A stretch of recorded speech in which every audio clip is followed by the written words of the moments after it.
ये देखेंगे हमारा फाइनल अकाउंट का ट्रांजैक्शन लास्ट ईयर का पेपर है। From the following trial balance and adjustments given below you are required to prepare trading and profit and loss account for the year ended 31st March 2016 and balance sheet as on that date of Messrs. Durgesh and Dinesh. Trial balance as on 31st March 2016।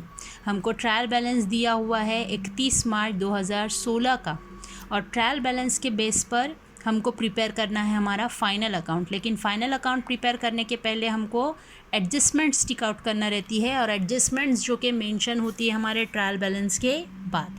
तो ये रही हमारी adjustment. First adjustment है The stock on hand on 31st March 2016 was valued at rupees 14,500. Second adjustment, outstanding salary was rupees 350. Third adjustment है wages paid in advance to worker rupees 600. Fourth adjustment, depreciate land and building at 5% per annum and plant and machinery at 10% per annum. Write off 500 for further bad debt. ठीक है, तो ये हमको दी है हमारी 5 adjustments. तो सबसे पहले हम एडजस्टमेंट्स का टिक आउट करेंगे हमारे ट्रायल बैलेंस में। तो ट्रायल बैलेंस देखेंगे हम, ट्रायल बैलेंस में करेंगे हम एडजस्टमेंट्स के टिक आउट, उसके बाद स्टार्ट होता है हमारा फाइनल अकाउंट। तो फर्स्ट एडजस्टमेंट जैसे कि हमने देखे, the stock on hand on 31st March 2016 was valued at rupees 14,500। हमारा क्लोजिंग स्टॉक है 14,500, 14,500। लेकिन क्लोजिंग स्टॉक का कोई भी इफ़ेक्ट, कोई भी टिक आउट ट्रायल बैलेंस में नहीं होता। ट्रायल बैलेंस में क्लोजिंग स्टॉक का टिक आउट नहीं होता। Closing stock direct carry forward होता है हमारी अकाउंट्स में। सेकेंड एडजस्टमेंट है, आउटस्टैंडिंग सैलरी वॉज रुपीज़ 350। 350 रुपया सैलरी अभी भी आउटस्टैंडिंग है। आउटस्टैंडिंग है, अगर एक्सपेंसेस आउटस्टैंडिंग है मतलब वो देना बाकी रहता है। तो हम देखेंगे ट्रायल बैलेंस की हमारी डेबिट साइड। तो ट्रायल बैलेंस की डेबिट साइड में हमको मेंशन किया हुआ है सैलरी 650, लेकिन ये 650 में अभी भी 350 आउटस्टैंडिंग बता रहा है। मतलब फर्स्ट टिक आउट करेंगे हम हमारी सैलरी पर, 650 पर हमने टिक आउट कर लिए। नेक्स्ट है wages paid in advance to worker rupees 600। 600 रुपया हमने वेजेस एडवांस में दिया हुआ है। लेकिन फाइनल अकाउंट जो कि हम प्रिपेयर करते हैं सिर्फ 1 साल का, मतलब फाइनल अकाउंट में यही साल का एक्सपेंसेस मेंशन करो और यही साल की इनकम मेंशन करो। अब हमने जो वेजेस पेड किए वर्कर को, वो 600 रुपया हमने एडवांस में पेड किया हुआ, मतलब वो 600 रुपया ये साल का नहीं, ये साल का नहीं है। इसके लिए वेजेस को हम टिक आउट कर लेंगे। मतलब वेजेस जो है 1,400 रुपया, इसमें से 600 रुपया ये साल का अमाउंट हमारा नहीं है, मतलब वेजेस में से 600 रुपया हमको बताना रहेगा माइनस में। नेक्स्ट है depreciate land and building at 5% per annum and plant and machinery at 10% per annum. Plant and machinery पर और लैंड एंड बिल्डिंग पर हमको डिप्रिसिएशन करना है। डिप्रिसिएशन करना मतलब हमारी असेट्स की वैल्यू हम कम कर देते हैं, जो कि हमने 11th में भी सीखे हैं कि डिप्रिसिएशन करना मतलब असेट की वैल्यू हम कम कर दे रहे हैं। असेट की वैल्यू कम कर रहे हैं, जिसमें लैंड एंड बिल्डिंग पर कम करना है 5% से। तो लैंड एंड बिल्डिंग है हमारा 25,000, हमने लैंड एंड बिल्डिंग पर टिक आउट कर दिए, क्योंकि 25,000 पे 5% हमको कम कर देना है। और इसी के साथ साथ प्लांट एंड मशीनरी पर 10% कम करना है। तो प्लांट एंड मशीनरी है हमारा 11,000, 11,000। तो प्लांट एंड मशीनरी पर भी टिक आउट कर लेंगे कि प्लांट एंड मशीनरी में से हमको 10% से अमाउंट कम करना है।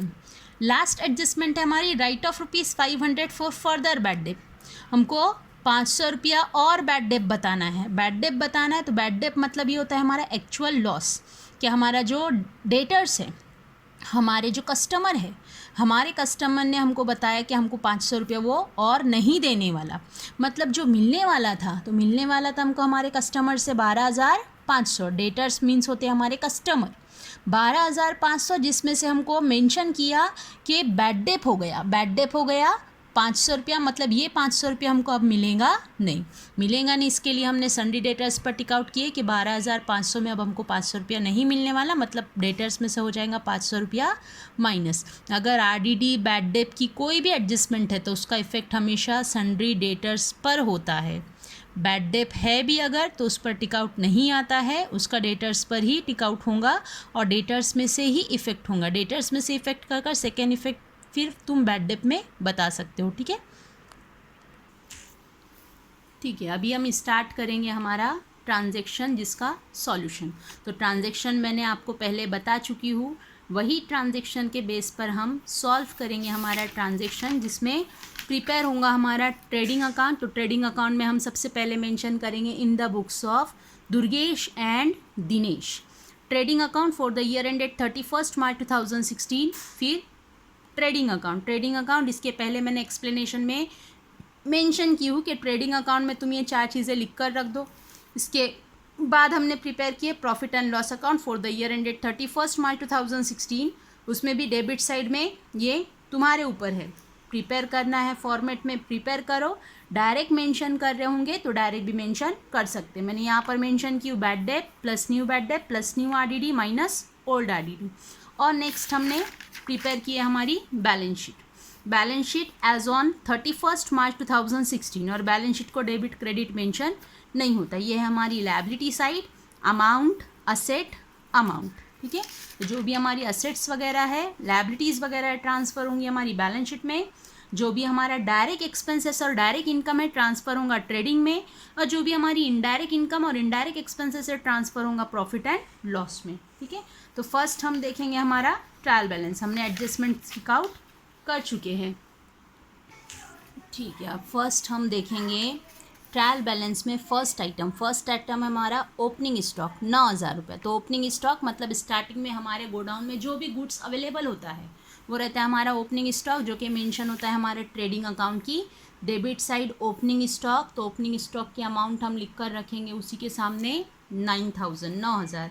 नेक्स्ट है cash in hand. Trial balance की डेबिट साइड में सिर्फ 2 ही आइटम आते हैं, या तो डेबिट साइड में हमारा एक्सपेंसेस रहेगा या तो डेबिट साइड में हमारी असेट्स रहेंगी। ठीक है, और ट्रायल बैलेंस की क्रेडिट साइड में भी 2 ही आइटम रहते हैं, या तो वो हमारी इनकम रहेगी और या तो वो हमारी लायबिलिटीज़ रहेंगी। ठीक है, अब एक्सपेंसेस के हमारे पास से पैसा जा रहा है लेकिन रिटर्न में कुछ नहीं आ रहा, तो वो रहता है हमारा एक्सपेंसेस। इसके अलावा अगर जो है तो वो रहेंगी हमारी असेट।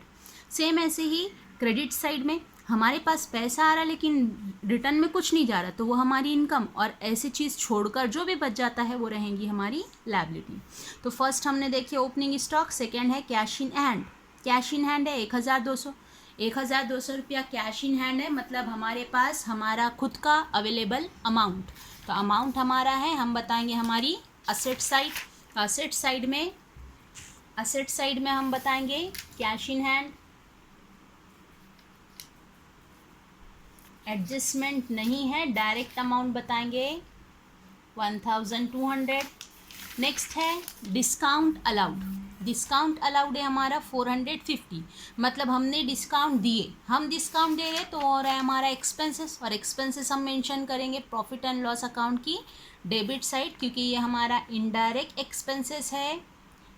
इनडायरेक्ट एक्सपेंसेस मतलब ऐसे एक्सपेंसेस जो कि हमको फ़ौरन नहीं करना है, डिपेंड करता है सेल्स पर, परचेज पर, या तो जो भी जैसे रेंट वगैरह है हम देने के लिए हमारे पास टाइमिंग होता है, तो वो हमारे इनडायरेक्ट एक्सपेंसेस। और ऐसे एक्सपेंसेस जो फ़ौरन पेड करना है, ऐसी इनकम जो फ़ौरन मिलने वाली, वो हमारी डायरेक्ट इनकम। और डायरेक्ट एक्सपेंसेस जो फ़ौरन करना है वो डायरेक्ट, जिसके लिए हमारे पास टाइमिंग होता है वो हमारी इनडायरेक्ट। तो इनडायरेक्ट एक्सपेंसेस और indirect income profit and loss में, direct income direct expenses trading account में। नेक्स्ट है सैलरी है, मतलब ये भी हमारा 650 रुपया, जो कि हम टाइम पर देने वाले। ठीक है, टाइम पर देने वाले, मतलब ये भी हमारा इनडायरेक्ट एक्सपेंसेस हुआ। और इनडायरेक्ट एक्सपेंसेस हम बताएंगे प्रॉफिट एंड लॉस की डेबिट साइड सैलरीज। लेकिन हमने एडजस्टमेंट टिक आउट किया हुआ है सैलरी पर, एडजस्टमेंट है तो उसका अमाउंट हमको मेंशन करना है इनर में 650, और उसके बाद एक लाइन का गैप हमको छोड़ देना है। नेक्स्ट है लैंड एंड बिल्डिंग है 25,000 का लैंड एंड बिल्डिंग। हम बताएंगे हमारी असेट हम भी बताएंगे asset side land and building. लेकिन लैंड एंड बिल्डिंग पर भी हमने टिक आउट किया हुआ था, इसके लिए अमाउंट हम मेंशन करेंगे इनर में 25,000, और उसके बाद भी एक लाइन का गैप हमको छोड़ देना है। नेक्स्ट है फर्नीचर है, मतलब ये भी हमारी असेट हुई। असेट ऐसी चीज़ जिसमें हम एक बार इन्वेस्ट कर रहे हैं और वही चीज़ हम सालों साल बिजनेस में यूज़ करने वाले, तो वो हो जाती है हमारी असेट। तो हम बताएंगे हमारा फर्नीचर है 9,000, तो फर्नीचर भी हम बताएंगे हमारी असेट साइड। फर्नीचर पर कोई टिकआउट नहीं है, इसके लिए उसका अमाउंट हम डायरेक्ट मेंशन कर देंगे आउटर में 9,000 रुपया। नेक्स्ट है plant and machinery. Plant and machinery हमारी 11,000, लेकिन प्लांट एंड मशीनरी पर भी टिकआउट किया हमने। प्लांट है, मशीनरी है, मतलब ये भी हमारी एसेट हुई, हम भी बताएंगे asset side plant and machinery. लेकिन एडजस्टमेंट है, इसके लिए अमाउंट इनर में लिखेंगे 11,000, उसके बाद एक लाइन का गैप छोड़ देना है। नेक्स्ट है सन्ड्री डेटर्स। सन्ड्री डेटर्स से हमारा 12,500, 12,500 रुपया डेटर्स है, मतलब डेबिट साइड में है, तो या तो हमारा एक्सपेंसेस रहेगा या तो हमारी एसेट रहेंगी। अब डेटर्स से है मतलब कस्टमर, तो कस्टमर से हमको 12,500 रुपया मिलने वाला है, मतलब एक्सपेंसेस नहीं हुआ, तो एक्सपेंसेस नहीं हुआ मतलब वो हो गई हमारी एसेट। तो हम बताएंगे हमारा डेटर्स 12,500 रुपया, सन्ड्री डेटर्स, लेकिन एडजस्टमेंट है, इसके लिए अमाउंट इनर में 12,500, उसके बाद एक लाइन का गैप छोड़ देना है। नेक्स्ट है इंटरेस्ट पेड। पेड किए मतलब तुम्हारे पास से पैसा चला गया, लेकिन रिटर्न में कुछ नहीं मिला, रिटर्न में कुछ नहीं मिल रहा है, मतलब वो हो गया तुम्हारा एक्सपेंसेस, और एक्सपेंसेस मेंशन होगा हमारा प्रॉफिट एंड लॉस अकाउंट की डेबिट साइड। सैलरी के बाद एक लाइन छोड़कर फिर मेंशन करना है टू इंटरेस्ट पेड। एडजस्टमेंट नहीं है, इसके लिए डायरेक्ट अमाउंट लेंगे हम 425 आउटर में। नेक्स्ट है printing and stationery. Printing and stationery मतलब तुमने प्रिंटिंग की, स्टेशनरी परचेस की, तुम्हारे पास से पैसा चला गया, लेकिन इसके रिटर्न में तुमको स्टेशनरी मिली, ठीक है, लेकिन ये हमेशा चलने वाली चीज़ नहीं है, इसके लिए वो भी रहेगा हमारा एक्सपेंसेस। ऐसी चीज़ जिसमें तुम एक बार इन्वेस्ट कर रहे, सालों साल यूज़ कर रहे, वो तुम्हारी एसेट, अदरवाइज वो तुम्हारा एक्सपेंसेस। तो प्रिंटिंग एंड स्टेशनरी ये भी हुआ हमारा एक्सपेंसेस 600 रुपीज़। नेक्स्ट है परचेसेस।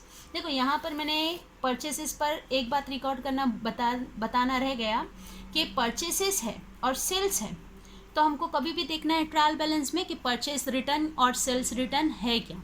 अगर परचेस रिटर्न है तो टिकआउट होता है परचेसेस पर, और अगर सेल्स रिटर्न है तो टिकआउट होता है हमारे सेल्स पर, ठीक है। ट्रायल बैलेंस में रहता है रिटर्न अगर क्रेडिट में है तो परचेस रिटर्न, और डेबिट में है तो सेल्स रिटर्न। तो यहाँ पर हमको परचेस रिटर्न मेंशन किया, इसके लिए परचेसेस पर टिकआउट हुआ 16,000, तो 16,000 हम मेंशन करेंगे, टिकआउट है, इसके लिए परचेसेस का अमाउंट इनर में। परचेस मतलब खरीद कर लाया हुआ गुड्स। नेक्स्ट है वेजेस। वेजेस मतलब मजदूरों को दिया हुआ पैसा। अब मजदूर को पैसा पेमेंट कर रहे हैं हम, मजदूर को हम पूरा गुड्स सेल करने के बाद थोड़ी पैसा देंगे, हम मजदूर ने जब काम किया हमको फ़ौरन उसको अमाउंट पेड करना है, फ़ौरन देना है, मतलब वो हो गया हमारा डायरेक्ट एक्सपेंसेस, और डायरेक्ट एक्सपेंसेस मेंशन होता है हमारे ट्रेडिंग अकाउंट में वेजेस, लेकिन एडजस्टमेंट है, इसके लिए अमाउंट इनर में 1,400। नेक्स्ट हमने मेंशन किए हैं वेजेस। नेक्स्ट है सेल्स रिटर्न। सेल्स रिटर्न है हमारा 900 रुपया, मतलब जो गुड्स हमने बेचे थे उसी में से 900 रुपये का गुड्स, 900 का गुड्स हमारे पास रिटर्न आ गया। रिटर्न आ गया मतलब उतना सेल्स हमारा हो जाता है कम, तो यहाँ पर हमने मेंशन किए थे बाय सेल्स, उसी में से माइनस करेंगे हम सेल्स रिटर्न। लेकिन अब हमने सेल्स मेंशन नहीं किए हैं, इसके लिए अमाउंट इनर में लिख कर रख देंगे 900 रुपया। जब सेल्स का अमाउंट आएंगे उसमें से 900 रुपया हमको कर देना है माइनस में। नेक्स्ट है ट्रायल बैलेंस की डेबिट साइड में लास्ट आइटम है हमारा बैड डेट। बैड डेट अगर ट्रायल बैलेंस में है तो वो रहता है हमारा ओल्ड बैड डेट, और ट्रायल बैलेंस के अलावा अगर बैड डेट है तो वो रहता है हमारा new bad debt. Bad debt trial balance में दिया हुआ है 325, तो हम बताएंगे हमारा ट्रायल बैलेंस का bad debt profit and loss की डेबिट साइड में हमने मेंशन किए है बैड डेट। तो ये जो बैड डेट है ये हमारा ओल्ड बैड डेट, और एडजस्टमेंट का बैड डेट जो है वो रहता है हमारा न्यू बैड डेट। तो ओल्ड बैड डेट हमको दिया हुआ है, इनर में अमाउंट बताएंगे 325। नेक्स्ट हम देखेंगे ट्रायल बैलेंस की क्रेडिट साइड। तो ट्रायल बैलेंस की क्रेडिट साइड में फर्स्ट आइटम दे रहा है हमको पार्टनर्स का कैपिटल। पार्टनर्स का कैपिटल है दुर्गेश और दिनेश 17,500, 17,500। तो हम भी बताएंगे पार्टनर्स का कैपिटल क्रेडिट साइड में है, तो क्रेडिट साइड में या तो हमारी इनकम रहती है या तो हमारी लायबिलिटीज़ रहती है। इनकम के हमारे पास पैसा आया लेकिन रिटर्न में कुछ नहीं गया तो वो हमारी इनकम, अदरवाइज वो हमारी लायबिलिटी। कैपिटल है स्टार्टिंग में लगाया हुआ पैसा है, मतलब कभी भी हम बिजनेस से वो पैसा निकाल सकते हो। तो जो चीज़ बिजनेस से लेना रहती है वो रहती है हमारी लायबिलिटीज। तो हम भी बताएंगे लायबिलिटी साइड। लायबिलिटी साइड में मेंशन करेंगे हम फर्स्ट कैपिटल। कैपिटल में दो पार्टनर्स है तो दोनों का अमाउंट बताएंगे दुर्गेश, लेकिन अमाउंट इनर में रखना है 17,500। उसके बाद दो लाइन का गैप छोड़कर हमको बताना है दिनेश, और दिनेश का भी अमाउंट 17,500। ये गैप क्यों छोड़े हैं, क्यों रखे हैं गैप, ये मैं मेंशन करती हूँ बाद में, क्योंकि हमको जो भी प्रॉफिट है, लॉस है, जो भी पार्टनर से रिलेटेड एडजस्टमेंट है, वो सभी एडजस्टमेंट हमको पार्टनर्स की कैपिटल में मेंशन करना रहता है, जो हमने इसके पहले प्रिपेयर किए थे पार्टनर्स कैपिटल अकाउंट। नेक्स्ट है सेल्स। सेल्स है हमारा 23,600। 23,600 रुपया हम मेंशन करेंगे हमारा ट्रायल बैलेंस की क्रेडिट साइड में। जो सेल्स दिया हुआ है वो बताएंगे हम 23,600। अब 23,600 में से हमको माइनस करना है 900। माइनस करेंगे हम 0 0 0 0 16 माइनस 9, तो 16 माइनस 9 हो जाता है हमारा 7, देन 3 माइनस 1 2, और ये 22,700। ठीक है। नेक्स्ट है सन्ड्री क्रेडिटर्स। क्रेडिटर्स मतलब हमारे सप्लायर्स, हमारे सप्लायर जिससे हमने उधारी में गुड्स परचेज किए, हमने उधारी में परचेज किए मतलब बाद में हमको पैसा उनको देना है। क्रेडिट साइड है, या तो इनकम रहेंगी या तो लायबिलिटी रहेंगी। इनकम के हमको पैसा मिला तो इनकम, अदरवाइज वो हमारी लायबिलिटी। तो क्रेडिटर्स है मतलब हमको बाद में पैसा देना है, और देना है तो वो रहेंगी हमारी लायबिलिटी। हम भी मेंशन करेंगे लायबिलिटी साइड सन्ड्री क्रेडिटर्स, और सन्ड्री क्रेडिटर्स की अमाउंट है हमारी 14,500, 14,500। नेक्स्ट है बिल्स पेबल। बिल्स पेबल ऐसे बिल जिसका अमाउंट हमारा देना बाकी, और देना बाकी है तो वो रहेंगी हमारी लायबिलिटी साइड बिल्स पेबल, पैसा देना बाकी 3,500।